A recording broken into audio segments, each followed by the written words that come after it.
समोरचे फुटेज जे दिसत आहे मित्रांनो तुम्हाला ते 4 व्हीलर आहे, तिकडून नागपूर येणारा मार्ग आहे, नागपूर तुळजापूर जे हायवे आहे. यवतमाळच्या अंदर एंट्री करासाठी इकडून येऊ शकता तुम्ही. पण जी ब्रिज बनत आहे हे डायरेक्ट आर्णीले जाणारा म्हणजे तुळजापूरकडं आणि दारवा बायपास जे काढलेलं आहे तिकडं कनेक्ट होते ही ब्रिज. या ब्रिजचे उद्देश्य या चौफुलीची ट्रॅफिक कमी करणं आणि आपल्या वर्धा नांदेड जी रेल्वे लाईन आहे ते क्रॉस होणाऱ्या या रोडवरून समोर म्हणजे सम्राट ढाब्यापाशी तिथं ब्रिज त्याच्यासाठी ब्रिजचं काम चालू आहे. खालून आपली वर्धा नांदेड रेल्वे लाईन आणि वरतून सामान्य वाहतुकीसाठी ब्रिज राहणार आहे.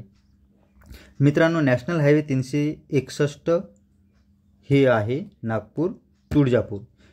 548 किलोमीटरचा हे लंबाई आहे या हायवेची. 4 लेनचा हायवे आहे. 3269 करोड रुपयाचा हे दिलीप बिल्डकॉन कंपनीला कॉन्ट्रॅक्ट देण्यात आलेला आहे. या हायवेचा फायदा नागपूर, वर्धा, यवतमाळ, नांदेड, लातूर, उस्मानाबाद म्हणजे आपला धाराशिव या जिल्ह्यांना डायरेक्ट होणार आहे. हेच आहे हायवे समोर धानोड्यापासून म्हणजे माहूरच्या अगोदर त्या जंक्शनवर नॅशनल हायवे 161 ला कनेक्ट होणार आहे मित्रांनो. आणि समोर अधिक नॅशनल हायवे 161 इंदोर हैदराबाद याला सुद्धा कनेक्ट होणार आहे मित्रांनो. नॅशनल हायवे 361 वर आपण याच्या अगोदर 2 व्हिडिओ टाकलेले आहे मित्रांनो, तुम्ही बघितले नसेल तर जाऊन बघू शकता तुम्ही.